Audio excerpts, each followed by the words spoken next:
नमस्कार दोस्तों, स्वागत है आप सभी का हमारे YouTube चैनल में। तो दोस्तों, आप सभी को बता दें कि अब आपके जीवन में एक बहुत ही बड़ा चमत्कार होगा। जी हाँ दोस्तों, साक्षात दर्शन देंगे यह एक देवता। लेकिन आपको यदि हमारे बातों पर बिल्कुल ही विश्वास नहीं हो रहा है, तो हमारे वीडियो को पूरा ज़रूर देखें। जी हाँ दोस्तों, अब आप सभी के जीवन में साक्षात दर्शन देंगे यह एक देवी देवता। जी हाँ दोस्तों, आखिर क्यों यह सच्चाई आपकी होश उड़ा देंगे। दोस्तों, आप सभी को बता दें कि अब आपके जीवन में बहुत ही शुभ घड़ी का शुरुआत हो चुका है। अब आपकी जिंदगी में वह खुशखबरी आने वाली है जिसे आप वर्षों से इंतजार कर रहे थे। जी हाँ दोस्तों, आप सभी को यह पता भी नहीं होगा, लेकिन हम आप सभी को बता देंगे। आपकी जिंदगी में यह खुशखबरी या वीडियो के माध्यम से ही आएगी। यदि आप इस वीडियो को पूरा देख लेंगे तो आपकी जिंदगी 100% बदल जाएगी। जी हाँ दोस्तों, आपको लगेगा कि आपके जीवन में बड़ा चमत्कार हो रहा है। जी हाँ, स्वयं यह देवता आपके ज़िंदगी को बदल देंगे। लेकिन इस वीडियो को बीच में ना छोड़े, क्योंकि आधा अधूरा ज्ञान हमेशा खतरनाक साबित होता है। जी हाँ, वीडियो को शुरू से लेकर अंत तक देखिएगा।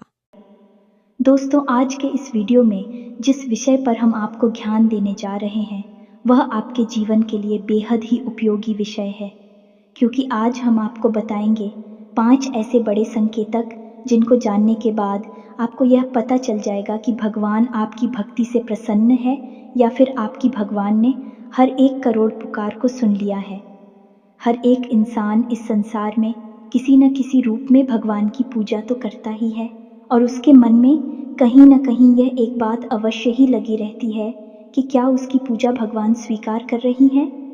क्या उसके द्वारा की गई भक्ति भगवान को प्रसन्न कर पाने में सख्त कहीं ऐसा तो नहीं कि भगवान उसकी भक्ति से प्रसन्न ही नहीं हो रहे हैं, उसकी हर एक पूजा पाठ और मेहनत व्यर्थ चली जा रही है। और इससे भी बड़ी बात दोस्तों, क्योंकि कहीं भक्ति में किसी प्रकार की कोई कमी तो नहीं रह गई है। यदि रह गई है तो उसे कैसे पूरा किया जाएगा, यह दोस्तों आप लोगों के मन में घूमते रहते हैं। तो आज हम आपके इन्हीं सब प्रश्नों के जवाब देने जा रहे हैं। तो आज हम जो संगीत आपको बताएंगे, यह संकेत पूरी तरह से शास्त्रों से लिए गए हैं, वैदिक परंपरा पर आधारित है। प्राचीन काल में हमारे ऋषि मुनियों ने कई प्रकार की साधनाएं, खोजबीन, शोध और अध्ययन के बाद कई प्रकार की विशेष जानकारियां अलग अलग ग्रंथों में लिखकर हमारे सामने प्रस्तुत करती हैं। अब ज़रूरत है हम उन ग्रंथों को पढ़ें और जीवन उपयोगी जानकारी को बाहर निकालें। लेकिन दोस्त, हर एक इंसान के बस की बात यह नहीं है, क्योंकि यह एक बहुत कठिन कार्य है। इस कार्य में लग जाता है तो ऐसे में हम आपकी मदद करने के लिए तैयार हैं। हम और हमारी पूरी टीम इस प्रकार की जानकारी को हर वक्त खोजते रहते हैं, निकालते रहते हैं, और आपके लिए हम वीडियो के रूप में इस प्रकार की जानकारी लाते रहते हैं। तो अब ऐसे में आप इन संकेतों को अच्छी तरह से देखें, समझें और उसके बाद हमें कमेंट करके बताएं कि आपको इनमें से कौन से संकेत अब तक प्राप्त हो चुके हैं। हम आपको बता दें कि इन 5 में से यदि 3 संकेत भी आपको प्राप्त हो चुके हैं तो आप प्रसन्न हो जाएं, और यदि आपको 1 या 2 संगीत ही प्राप्त हो रहे हैं तो अभी आप हो, लंबा सफ़र तय करना है। कुछ विधियां हम आपको बताएंगे, कुछ विशेष तरीके बताएं कि जिनसे आप जल्द से जल्द भगवान को प्रसन्न कर पाएंगे। और इन सबसे ज़्यादा महत्वपूर्ण दोस्तों, कि यदि 5 संगीत आप मिल चुके हैं तो अब आपको प्राप्त होने वाली है कुछ विशेष दिव्य शक्तियाँ। कौन सी है? बुद्धू शक्तियाँ, जो भगवान आपको अपनी भक्ति के उपहार स्वरूप देने वाले, या फिर आपको वह मिल भी चुकी होंगी लेकिन आप उनके बारे में अभी तक कोई एहसास नहीं है। उन दिव्य शक्तियों के बारे में भी हम आपको सारी बातें बताएंगे, तो वीडियो भी हद ही रोचक है। और आपको यह वीडियो पूरी तरह से देखना है। यदि आपने इस वीडियो को मिस कर दिया दोस्तों, तो हम इस बात की गारंटी देते हैं कि आप एक बेहद ही बहुमूल्य ज्ञान से वंचित हो जाएंगे। तो ऐसी गलती बिल्कुल भी ना करें। दोस्तों, हमने बड़ी ही मेहनत के बाद इस वीडियो का संकलन आपके लिए तैयार किया है। हम आपके लिए थाली परोस कर ले आए हैं। अब ज़रूरत है आपको भोजन ग्रहण करने की, यानी कि ज्ञान रूपी भोजन को अपने मन मस्तिष्क में ग्रहण कर लेने की। जी हाँ दोस्तों, यदि आप भोजन को ग्रहण कर लेंगे तो हम मान लेंगे कि हमारी मेहनत सफल हो चुकी है। हमारा प्रयास सफल हो चुका है। इसी के साथ साथ दोस्तों, हम ये भी मान लेंगे कि माई के लिए हमारी भक्ति भी सफल हो चुकी है, क्योंकि अगर हम किसी भी इंसान के जीवन में लेस मात्र भी परिवर्तन लाने में सक्षम होती है, तभी तो हमारी भक्ति सफल मानी जाएगी। कभी भी भक्ति स्वयं के लिए नहीं होती, कभी भी ईश्वर की कृपा स्वयं के लिए नहीं होती, जनहित के लिए होती है। तो यदि हम आपके जीवन में कोई परिवर्तन ही ना ला पाए, आपके जीवन में कोई बड़ा बदलाव ही ना ला पाए, तो हमारी भक्ति निष्फल हो जाएगी, किसी कार्य की नहीं रहेगी। दोस्तों, यकीन मानिए, हम अपने हृदय की गहराइयों से आपसे कहते हैं कि जो भी कार्य, जो भी जानकारी हम आपको दे रहे हैं, डिस्टर्ब उचित माई की भक्ति के द्वारा प्राप्त अनुभूतियों के आधार पर और उन्हीं की और आशीर्वाद के आधार पर हम आपको बताते हैं।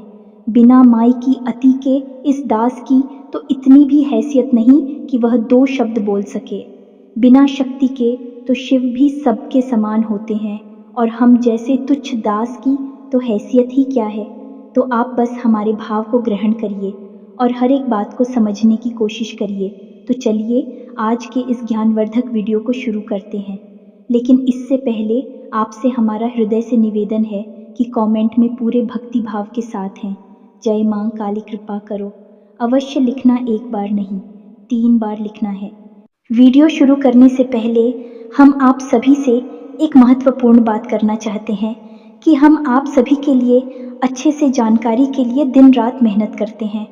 बहुत छानबीन करने की बात आप सभी के लिए हम बहुत अच्छे जानकारियां लेकर आते हैं, जो कि आप सभी के जीवन के लिए बहुत ही ज़रूरी होता है।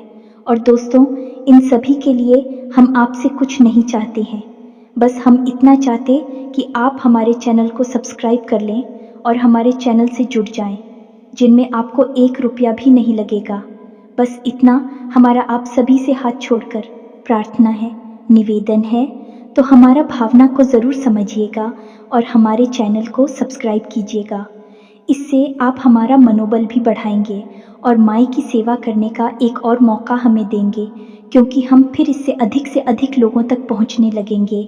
तो हमारे परिवार से जुड़ जाइए, जल्दी से चैनल को सब्सक्राइब करिए, फिर आगे बढ़ते हैं। दोस्तों, ये संसार अनेक प्रकार के लोगों से भरा पड़ा है, लेकिन ये पर हर एक इंसान है एक माध्यम से, एक दूसरे से बिल्कुल ही जुड़ा हुआ है। यूं कहें कि एक दूसरे के समान है और वह माध्यम है भगवान। शायद ही ऐसा कोई इंसान इस संसार में होगा जो किसी न किसी रूप में, किसी न किसी प्रकार से भगवान की भक्ति ना करता हो। अब यहाँ पर लोगों की भावना से ही अलग अलग होते हैं। कुछ बड़ी ही गहराई के साथ भगवान के साथ भक्तिमय संबंध बना लेते हैं, और कुछ थोड़ी थोड़ी शुरुआत कर रही हैं, धीमे धीमे भगवान से जुड़ते जा रहे हैं। और कुछ ऐसे हैं जो मन में कुछ न कुछ संशय रखते हैं, शक रखते हैं। ये तीनों ही प्रकार के भक्त भगवान को फ्री है। लेकिन दोस्तों, इनमें एक प्रकार के भक्त और भी होते हैं जो कि भगवान से लेन देन का सौदा करना चाहते हैं। हमेशा भगवान के मंदिर जाते हैं तो किसी न किसी लालच को लेकर चली जाती है, कोई ना कोई अपनी मनोकामना पूरी करवाना चाहती है। भगवान को साधन समझते हैं और हमेशा इस प्रकार की मनोकामनाएं करती हैं कि आप हमारा यह कार्य करवा दीजिए तो हम एक से क्या 121 का प्रसाद चढ़ाएंगे, 500 ओक का प्रसाद चढ़ा आएंगे। उल्टी सीधी मांग भगवान के सामने करते खड़े दिखाई देते हैं। और फिर जब उनकी मनोकामनाएं पूरी नहीं होती हैं कि भगवान की सकारात्मक ऊर्जा इस प्रकार कार्य करती ही नहीं है, अन्यथा तू भगवान और एक व्यापारी में कोई अंतर ही नहीं बचेगा। भगवान तो भाव से जुड़ते हैं, भाव से ही चलते हैं। जब ऐसे में उनकी कोई मनोकामना पूरी नहीं हुई तो फिर भी भगवान को अनाप शनाप बातें कहने लगते हैं, अधर्मी हो जाते हैं, अपने धर्म को ही अनाप शनाप अनर्गल बातें कहकर बदनाम करते हैं। ऐसे लोगों को ही राक्षस कहा गया है। दोस्तों, ऐसे राक्षस समाज में जब तक देखने को अवश्य ही मिल जाते हैं। यदि आपके आसपास भी कोई ऐसा झूठ और राक्षस रहता है तो आप उसे अपनी दूरी बना लीजिए। ऐसे लोगों की छाया से भी आपको दूर रहना है, क्योंकि इनके जीवन में क्या होगा कुछ पता नहीं, भगवान ही जाने। लेकिन इनकी छाया पड़ने से, इनकी संगत में रहने से आपका निश्चित ही विनाश हो जाएगा, क्योंकि आपकी चादर ओढ़ली है, सफ़ेद है और उसे सबसे जल्दी महिला किया जा सकता है जो पहले से ही मिट्टी से कीचड़ से ढके हुए हैं। उन्हें कोई क्या करेगा, लेकिन आप इतनी चादर वाली हैं, आप इनके नज़दीक जाएंगे, आपकी चादर में तुरंत दाग धब्बे लग जाएंगे, यानी कि आप मैली हो जाएंगे, तो आप इनसे तुरंत दूरी बना लीजिए। दोस्तों, ये सारी बातें हम आपको इसलिए बता रहे हैं क्योंकि भगवान और भक्त का रिश्ता बेहद ही पवित्र, आत्मीय और भावुक होता है। तो अब यहाँ पर एक प्रश्न आपके मन में अवश्य उठा होगा, दोस्तों, कि भगवान से अपनी मनोकामनाएं पूरी कैसे करवाएं, क्योंकि इंसान की कहीं ना कहीं इच्छा तो होती ही है, क्योंकि वह मंदिर जाकर भगवान की पूजा करके पूरी करवाना चाहता है। अब हम आपको बताएंगे कि सकारात्मक रूप से, भावनात्मक रूप से भगवान को प्रसन्न करने के बाद अपनी मनोकामना कैसे पूरी करवाई जाती है, इसका शास्त्रीय विधान क्या है। लेकिन इस विषय को उठाने से पहले हम आपको मूल विषय की ओर ले चलते हैं कि कौन से 5 बड़े संकेत हैं जो आपको बताएंगे कि आपकी भक्ति सफल है, भगवान ने आपकी प्रार्थना सुन ली है। जब आपको भगवान की कृपा प्राप्त हो जाएगी तो आपको फिर किसी से डरने की आवश्यकता नहीं है। ये दोस्तों, ग्रह नक्षत्र टोना, टोटका, उपाय, काली क्रिया, वशीकरण, उच्चाटन, किसी भी प्रकार की विधि से आपको डरने की आवश्यकता नहीं है, बशर्ते कि शुद्ध भगवान की सकारात्मक ऊर्जा आपको प्राप्त हो चुकी हो। ये दोस्तों, हनुमान जी को जब प्रभु श्री राम ने एक मुद्रिका दी दी, दूर के अंदर इतना बड़ा किया कि वे पूरे समुद्र को ही पार कर गए। प्रभु मुद्रिका मेली मुख माही जलधि लांघी गए। अचरज नाही, तो फिर आपके लिए तो कोई समुंदर भी पार नहीं करना है। छोटी छोटी परेशानी के समाधान ही तो निकालने हैं, कौन सी बड़ी बात है। तो अब ध्यान से सुनिए जो हम आपको बताने जा रहे हैं। आप जिस भी भगवान के रूप की पूजा करते हो, चाहे आप हनुमान जी की पूजा करते हो, माँ काली की करती, या फिर भोलेनाथ की, यह प्रभु श्री राम की, किसी भी रूप की आप पूजा करती हो, पहला संकेत ये है कि अचानक किसी दिन ऐसा होगा कि आप भगवान का ध्यान करने बैठेंगे और आपकी आंखों से आंसू चलने लगेंगे। जी हाँ दोस्तों, है आपके रोंगटे से खड़े होने लगेंगे, आपकी आंखों से आंसुओं की धाराएं बहने लगेंगे। अनायास ही ऐसा होगा कि आपके अंदर एक अजीब सी सनसनी का भाव उत्पन्न होने लगेगा। आपको ऐसा लगेगा जैसे कि आसपास का माहौल अचानक से परिवर्तित होने लगा है। हालांकि दोस्तों, ये कभी कभार ही होगा और अचानक से ही होगा, और कुछ समय तक चलने के बाद ये भाव समाप्त भी हो जाएगा। ये दोस्तों, ये एक ऐसा भाव है जो आपके अंदर उत्पन्न नहीं तब होता है जब आपकी आत्मिक ऊर्जा उस परमात्मा से, यानी कि परम ब्रह्म से जुड़ जाती है, और जब उसे सच्चाई का एहसास होता है कि वह ऊर्जा का एक भाग है, तो वह उत्तेजित हो जाता है। जी हाँ दोस्तों, इसी वजह से आप इस स्थूल शरीर में कुछ इसके संकेत दिखाई देते हैं। आपके रोंगटे खड़े होने लगेंगे, एक सनसनी का एहसास आपको होने लगेगा, आसपास की आवाज़ आपको सुनाई देनी बंद हो जाएंगी। हो सकता है कि आपके कानों में कुछ अजीब सी आवाज़ें गूंजने लगे और आपकी आंखों से आंसुओं की धारा बहने लगी। कि दोस्तों, अब आप हमें कमेंट करके बताना कि आपको यह संकेत कभी महसूस हुआ है या नहीं। लेकिन दोस्तों, बात यही है कि यह आपको महसूस तब होगा जब आप बहुत गहराई से भगवान से जुड़ जाएंगे। जी हाँ दोस्तों, भक्ति की सीमाएं जब आप लग जाएंगे। अब सुनिए, दूसरा संकेत है, यह भी बहुत ही गहरा और प्रबल संकेत है। ध्यान से सुनना दोस्तों। मान लीजिए कि आप पूजा करने बैठे और आप माला फेरते हैं, या फिर चालीसा पाठ करते हैं, या फिर कोई स्थिति या गायन करते हैं, और अचानक से आपकी आंखें हो जाती हैं। जी हाँ दोस्तों, और आंखें बंद होने के बाद आप सुध बुध भूल जाते हैं। माला है तो हाथ से छूट जाती है, किताब को ही ले रखी है तो वह भी हाथ से छूट जाती है, और आप कुछ ही सेकंड के लिए, मिनट के लिए एक ऐसी अजीब स्थिति में पहुंच जाते हैं कि आपको कोई एहसास ही नहीं होता। फिर अचानक से आप एक झटके से पूछकर खड़े होते हैं और देखते हैं कि आपके हाथ से तो माला छूट चुकी है, किताब ही गिर गई है, और आप जो जॉब कर रही थी वह भी आप भूल चुके हैं कि आपने कितना जाप कर लिया, किया भी है कि नहीं किया, कहीं आप तो नहीं गए। यानी कि एक अजीब सी स्थिति में आपने डुबकी लगाई और फिर अचानक से आप बाहर आ गए। अब यह क्या है दोस्तों, इसे आप समझ ही हमारा आध्यात्मिक, हमारे वेद क्या कहते हैं इस विषय में। जी हाँ दोस्तों, तो ध्यान से सुनिए। वैदिक परंपरा में इसी तरह कहा जाता है, निद्रा और तंद्रा लगभग समान ही होती है, लेकिन निद्रा में इंसान अपने शरीर की शुद्धिकरण के लिए जाता है और निश्चित समय के लिए लेकिन तंत्र एक समाधि की अवस्था जैसी होती है जिसमें कि इंसान उस परम ऊर्जा में डूब जाता है। दोस्तों, एक बात याद रखिए कि हमारे वेदों में, हमारे पुराणों में हर जगह स्पष्ट तौर पर यह लिखा है कि यह संसार है, एक माया मात्र है। इस संसार का असल स्वरूप वह नहीं है जो हमें दिखाई देता है, जो हमें प्रतीत होता है। ये सब तो हमारी इंद्रियों के द्वारा प्राप्त की गई जानकारी है जो हमें तरह तरह की सूचनाएं उपलब्ध कराती हैं और माया की रंग बिरंगे खेल हमें दिखाती हैं। लेकिन यह संसार असल में एक परम ऊर्जा में लबालब डूबा हुआ है, पूरी तरह से सराबोर है, और वह परम ऊर्जा है। ईश्वर की यानी ब्रह्म की हो जाए तो आप कुछ समय के लिए उस पर हम ऊर्जा में डूब जाएंगे और इस माया से मुक्त हो जाएंगे, और वही स्थिति होती है तंद्रा की स्थिति। आप हमें बताना कमेंट करके दोस्तों कि क्या आप कभी पूजा पाठ करते समय, भक्ति में लीन होते समय तंद्रा का एहसास हुआ है?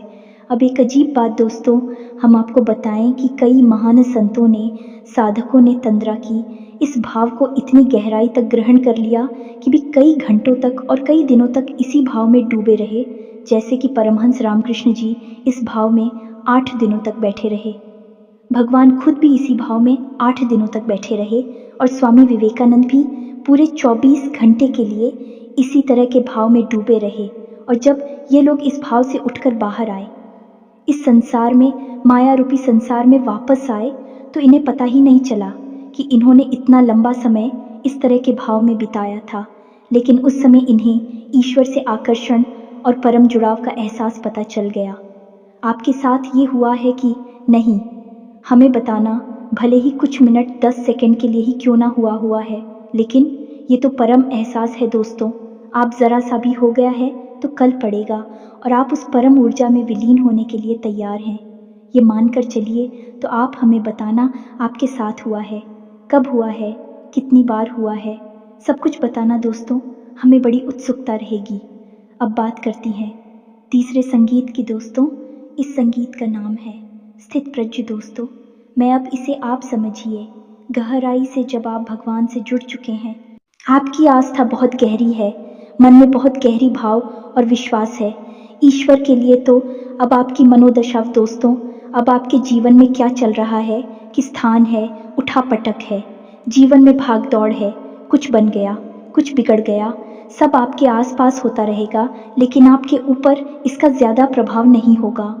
यह दोस्त यानी कहने का मतलब यह है कि परेशानियों से आप विचलित नहीं होंगे, आपको क्रोध नहीं आएगा, और आएगा भी तो आप बड़ी जल्दी संभाल लेंगे। और सबसे बड़ी बात दोस्तों, आपके अंदर ही खड़ी डरता का भाव उत्पन्न हो जाएगा। आपके चेहरे पर एक मुस्कुराहट रहने लगे कि आप निर्भीक हो जाएंगे। फिर आपको ऐसा लगने लगेगा कि चलो देखते हैं, जो भी होगा देखा जाएगा। यानी कि ऐसा भाव उत्पन्न होगा जो कि आपको लीडर बना देगा।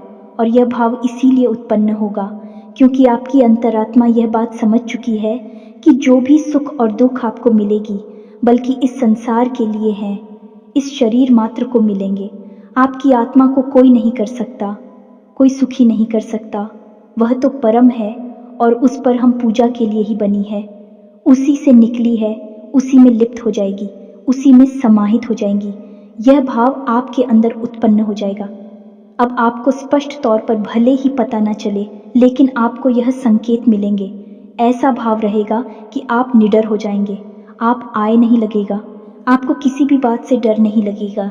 चिंता, थकान, तनाव कुछ भी आपको परेशान नहीं कर पाएगा। यानी कि आप स्थित प्रज्ञ बन जाएंगे।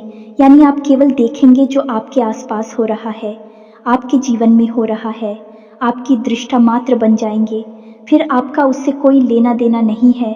हालांकि आप काम सब करेंगे, अपने जीवन को जिएंगे, हर एक घटना में आप पूरी तरह से शामिल रहेंगे, लेकिन उसका प्रभाव आपके ऊपर नहीं रहेगा। इसी स्थिति को कहते हैं स्थित प्रज्ञ हो जाना, या यूं कहें कि दृष्टा का भाव उत्पन्न हो जाना। अब बात करती है चौथी संगीत कि इस चौधरी संगीत में आपको कई बार एहसास भी कराया है, लेकिन आपको पता नहीं चल पाया है। ये दोस्तों अब आपको स्पष्ट तौर पर भले ही पता न चले, लेकिन आपको यह संकेत मिलेंगे। ऐसा भाव रहेगा कि आप निडर हो जाएंगे, आप आए नहीं लगेगा, आपको किसी भी बात से डर नहीं लगेगा। चिंता, थकान, तनाव कुछ भी आपको परेशान नहीं कर पाएगा, यानी कि आप स्थित प्रज्ञ बन जाएंगे। यानी आप केवल देखेंगे जो आपके आसपास हो रहा है, आपके जीवन में हो रहा है, आपकी दृष्टा मात्र बन जाएंगे। फिर आपका उससे कोई लेना देना नहीं है। हालांकि आप काम सब करेंगे, अपने जीवन को जिएंगे, हर एक घटना में आप पूरी तरह से शामिल रहेंगे, लेकिन उसका प्रभाव आपके ऊपर नहीं रहेगा। इसी स्थिति को कहते हैं स्थित प्रज्ञ हो जाना, या यूं कहें कि दृष्टा का भाव उत्पन्न हो जाना। अब बात करती है चौथी संगीत कि इस चौधरी संगीत में आपको कई बार एहसास भी कराया है, लेकिन आपको पता नहीं चल पाया है। ये दोस्तों, जैसे कि आपने सोचा कि इस इंसान से आज मिल लेते तो अच्छा होता, लेकिन वह इंसान आपसे मिल नहीं पा रहा है। लेकिन अचानक ही आप दिखते हैं तो वह इंसान आपके सामने आ जाता है। यानी कि कोई ऐसी बात जो आपके मन को परेशान कर रही है और आप चाहते हैं कि वह हो जाए, वह घटना घटित हो जाए, लेकिन फिलहाल में घटित होने वाली नहीं थी। अचानक ही क्या है कि वह घटना घटित हो जाती है और उसमें आपका लाभ है। या दोस्तों, ऐसी स्थिति तब बनती है जब आप भगवान की ऊर्जा से जुड़ जाती हैं, भगवान आपसे प्रसन्न हो जाती हैं।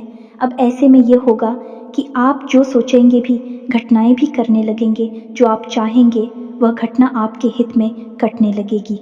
लेकिन दोस्तों, यहाँ पर समस्या एक दोस्त और बड़ी समस्या ये है कि यदि आप नकारात्मक बातें सोचेंगे तो वह भी घट जाया करेंगे।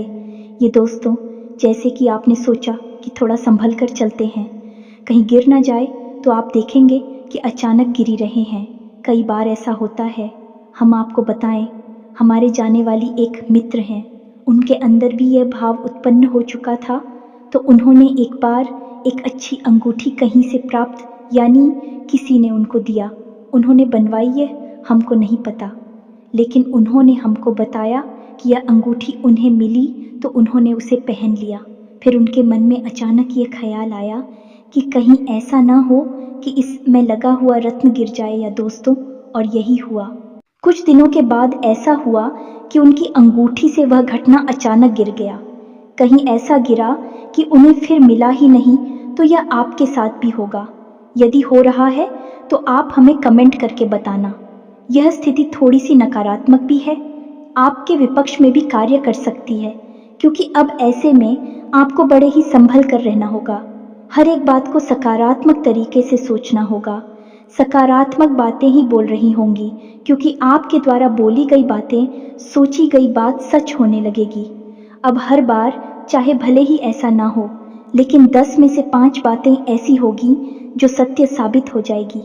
ये दोस्तों, तो यदि आपके साथ ऐसा हो रहा है तो आप हमें कमेंट करके बताना और थोड़ा संभल कर रहना। ऐसे में बस आपको चाहिए कि आप ज़्यादा से ज़्यादा सकारात्मक रहे। हर बात को सकारात्मक तौर पर ही सोचें। अच्छी बातें सोचें, गलत बातें आप सोचे ही ना, मुंह से गलत बात निकाले ही ना। दोस्तों, सबसे महत्वपूर्ण 5वां संकेत, जो कि सबसे महत्वपूर्ण है, और आपके जीवन में यह घटना घटी है कि नहीं घटी है, आप हमें बताना। हमें भी इस बात को जानने की बहुत अधिक उत्सुकता है। तो अब ध्यान से सुनिए। 5वां संकेत यह है कि मान लीजिए कि आप अपने जीवन में किसी विशेष विषम परिस्थिति में फंस गए। कोई ऐसी स्थिति जहाँ की आप कोई रास्ता नहीं दिखाई दे रहा है और आप पूरी तरह से फंस चुके हैं। कोई परेशानी है, कोई दिक्कत है, कोई बात है ऐसी जो आपको लगातार परेशान कर रही है। तो आप भगवान से विनती करते हैं कि हे भगवान, हमें इस परेशानी से बाहर निकालिए। कुछ भी करके, कैसे भी करके हमें इससे बाहर निकालिए। फिर कुछ अजीब सा होगा आपके जीवन में, यानी कि जो इंसान आपको समस्याएं दे रहा था, वित्त कर रहा था, उस इंसान का आपके ऊपर से ध्यान हट जाएगा। वह अपनी ही जिंदगी में व्यस्त हो जाएगा। आपको परेशान करना तो दूर, आपके बारे में सोचना भी भूल जाएगा। या फिर ऐसा होगा दोस्तों कि कोई एक इंसान, अनजान इंसान, जिसको आप जानती पहचानती भी नहीं है, वह इंसान आपकी मदद करने के लिए तैयार हो जाएगा और आपको आपकी समस्या से पूरी तरह से बाहर निकाल कर ही दम लेगा।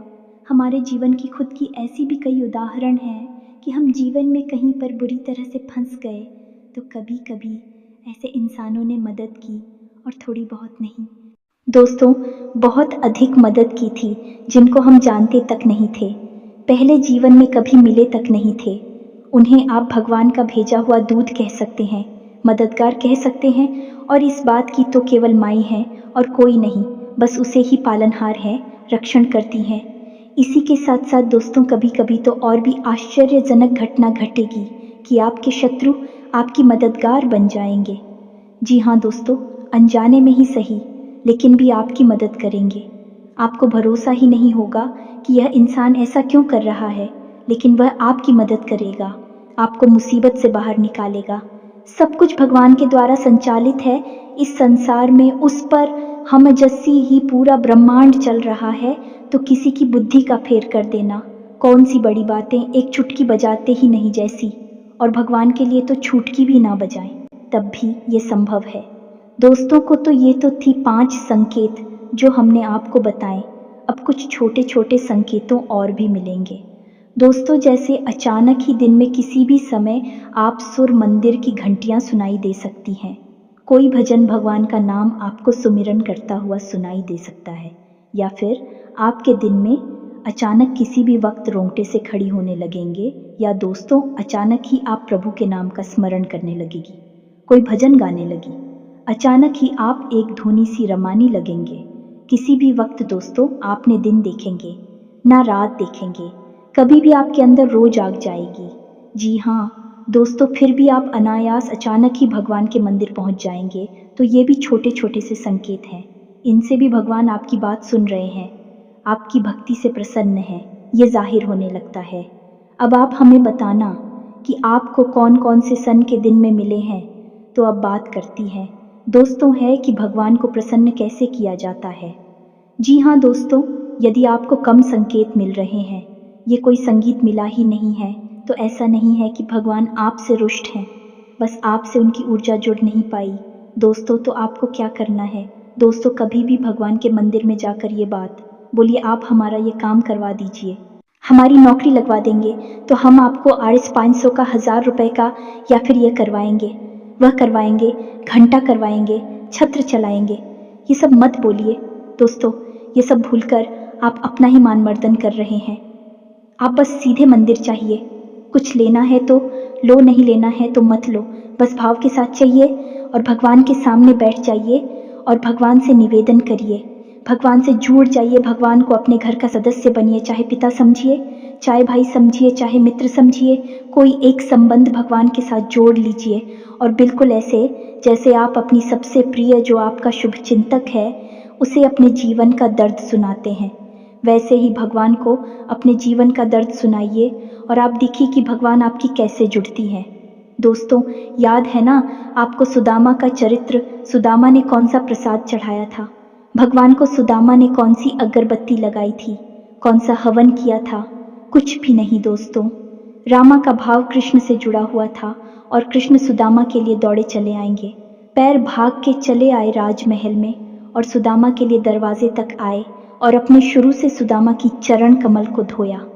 दोस्तों आप समझ गए, भगवान भाव के भूखे हैं, हम उन्हें कुछ दे ही नहीं सकते हैं, हमारी हैसियत ही नहीं, औकात ही नहीं कि हम उन्हें कुछ दे सकें। हम केवल उन्हें एक चीज़ दे सकती हैं, वह है हमारा शुद्ध भाव। या दोस्तों अब आप प्रसाद लेकर जाते हैं तो वह तो एक परंपरा है, आप अपने भाव को मजबूत करने के लिए प्रसाद ले जाइए, धूप जलाइए, दीप जलाइए, जो मन है वह करें, लेकिन पूजा बिल्कुल एक मुर्दा शरीर के समान होती है। आपको भाव जगाना पड़ेगा। जब भी आप तकलीफ में हो भगवान को कहिए, भगवान अब आप ही देख लेना, कोई कार्य कठिन आ जाता है, भगवान अब आप ही देख लेना, हम तो बस लगे हैं, काम कर रहे हैं।